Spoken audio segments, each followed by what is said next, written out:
Hello friends, मैं हूं अजीज। आप देख रहे हैं मूवी स्टॉक चैनल, जिस पर आज मैं बात करने वाला हूं फाइनली ग्लैडिएटर 2 फिल्म की, जो कि यहाँ थिएटर में रिलीज हो गई है। और आज की स्क्रीनिंग अटेंड करने के बाद वो भी IMAX में मेरा एक्सपीरियंस इस फिल्म को लेकर के कैसा था वो तो मैं आपको स्पॉइलर फ्री इस वीडियो में बताऊंगा ही। लेकिन उससे पहले अगर फिल्म की कहानी की बात की जाए तो कहानी मैक्सिमस के डेथ के बाद का रोम कैसा हो, जो जिम्मेदारी उसने लूसिका को दी थी, लेकिन इन सब में पेड्रो पास्कल और जो दो ट्विन इविल किंग है वो कहाँ से आया। इसके अलावा छोटी मोटी सी पॉलिटिक्स, जिन सब के ऊपर आता है लूसियस का कैरेक्टर, जिसका पास की फिल्म से क्या कनेक्शन है, और जैसे कि मैंने कहा रोम की इस दुनिया में लगभग 20 से 25 सालों बाद क्या हो रहा है, और क्या ये फिल्म फर्स्ट पार्ट जैसी काफी अमेजिंग फिल्म बनाने के बाद दूसरा पार्ट डिजर्व करती भी थी या नहीं। चलिए उन सब पर पूरी की पूरी डिटेल में बात करते हैं। जिससे पहले बनेगी मेरी छोटी मोटी सी रिक्वेस्ट, जो की है इस चैनल को सब्सक्राइब, वीडियो को लाइक और शेयर करने की तो कर लो।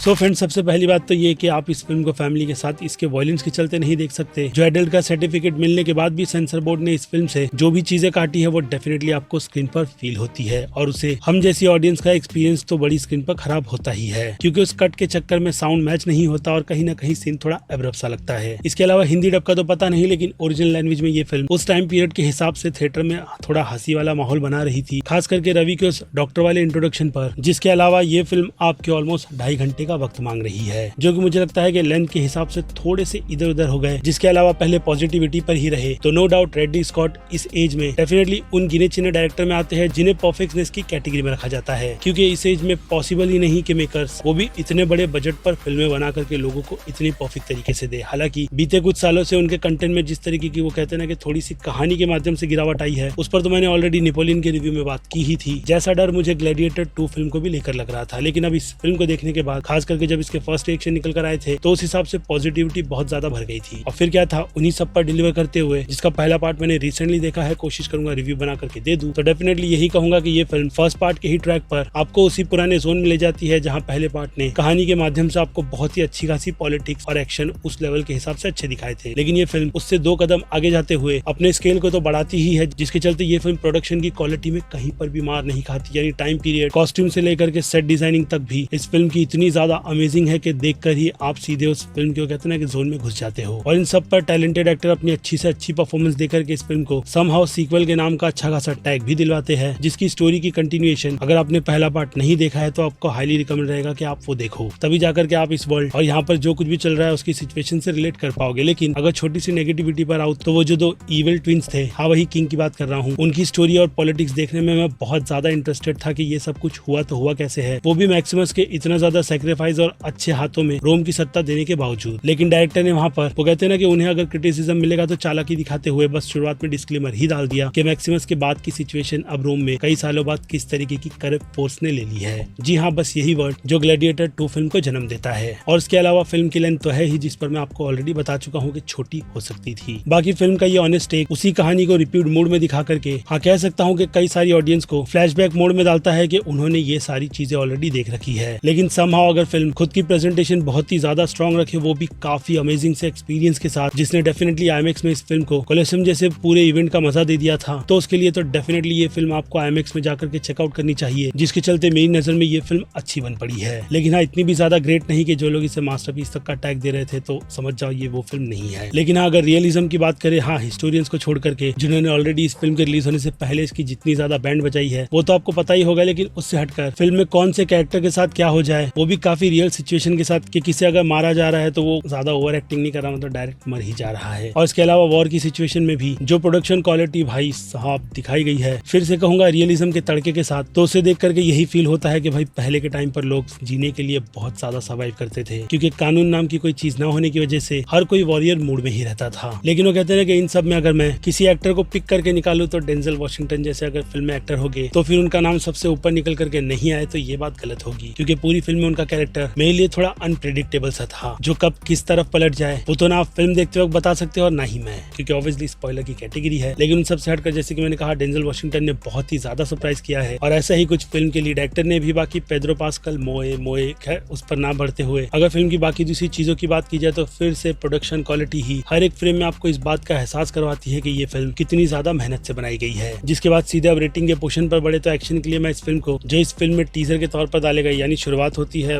बहुत ही ज्यादा बिल्डअप दिया जाता है। उसके बाद थोड़ी बहुत चीजें जब डिलीवर होती है तो सडनली एक्शन अपना पैकअप करते हुए आपको सीधे आगे बढ़ा देता है। जिन सब के चलते फिल्म में कहानी का पात्र तो है ही, लेकिन फिर भी एक्शन शाइन होते हुए मेरी नजर में इस फिल्म को इस कैटेगरी में 5 में से 3.5 स्टार की रेटिंग दिलाई गई। और फिर बात करें कॉमेडी की, तो कॉमेडी के लिए 5 में से 1.5 स्टार बिल्कुल ठीक रहेगी। जिसके बाद आ जाए ड्रामा पर, तो ड्रामा के लिए मैं इस फिल्म को प्रोडक्शन क्वालिटी में भी रखूंगा, जिस हिसाब से ड्रामा मेरी नजर में इस फिल्म को 5 में से 3 स्टार दिलाएगा। आई नो ये रेटिंग थोड़ी कम सी है, लेकिन क्या करे फिल्म, जैसे कि मैंने कहा, पहले पार्ट के ही शैडो के अंडर रहते हुए जो भी ज्यादा कुछ एक्सप्लोर कर रही थी वो सिर्फ और सिर्फ फिल्म का स्केल यानी कि उसका बजट ही था। और फिर बात की जाए सस्पेंस की, तो फिल्म काफी ज्यादा प्रेडिक्टेबल है। डेंजल वॉशिंगटन के कैरेक्टर को छोड़कर, जिन्हें ध्यान में रखकर मैं इस फिल्म को सस्पेंस की इस कैटेगरी में 5 में से 1.5 स्टार की रेटिंग दूंगा। और फिर बात करें फिल्म की हॉरर थ्रिल की, तो फिल्म में हॉरर यानी कि ब्रूटलिटी डाली तो गई है, लेकिन सेंसर बोर्ड की मार भाई साहब, वो आप फिल्म देखना समझ जाओगे कि किस बारे में बात कर रहा हूँ। लेकिन इससे हटकर थ्रिल का माहौल तो एक्शन के चलते ही बना रहता है, और ऊपर से IMAX का साउंड इफेक्ट यार भुलाए से भी नहीं भूला जाएगा, जिन्हें ध्यान में रखकर मैं इस फिल्म को इस कैटेगरी में बैलेंस बनाते हुए 5 में से 2.5 स्टार की रेटिंग दूंगा। लेकिन याद रहे ये कोई हॉरर फिल्म है नहीं, और ना ही नेक्स्ट लेवल की थ्रिलर फिल्म। और फिर बात करें मास ऑडियंस की, तो मास ऑडियंस की नजर में ये ठीक ठाक सी टाइम पास सी फिल्म है, जो कि डेफिनेटली उन्हें थोड़ा सा बोर करते हुए टाइम पास तो करवा ही देगी, यानी उनकी नजर में ये फिल्म बी की कैटेगरी की है। तो वही बात की जाए क्रिटिक्स की, तो क्रिटिक्स का प्रेज भी इस फिल्म को ठीक ठाक सा ही मिला है, जिनकी नजर में ये फिल्म A- की कैटेगरी की बनती है। तो वही मैं मेरी बात करूं तो मैंने इस फिल्म को अच्छा खासा टाइम पास के हिसाब से फिर से कहूंगा एक्सपीरियंस लेने में बहुत ज्यादा एंजॉय किया है, जिसके चलते डेफिनेटली B+ की रेटिंग मेरी तरफ से तो मिलनी बनती ही है। बाकी खैर ये मेरा पर्सनल ओपिनियन है ग्लैडिएटर 2 फिल्म को लेकर, जिस बारे में फिर क्या आप अपनी राय मुझे कमेंट में लिख कर बताइएगा। और ये भी कि इस एज में रेडली स्कॉट जिस तरीके का धमाका करते हैं प्रोडक्शन लेवल पर, उसमें आप उन्हें कितना ज्यादा जीनियस मानते हो, जो कि वो डेफिनेटली मेरी नजर में है। बाकी मैं हूं Aziz, movie stock channel like share और सब्सक्राइब भूलना मत। मिलूंगा जल्दी दूसरी किसी वीडियो में, till then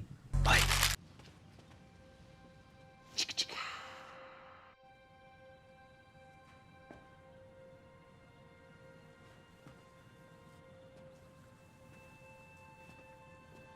You're still here.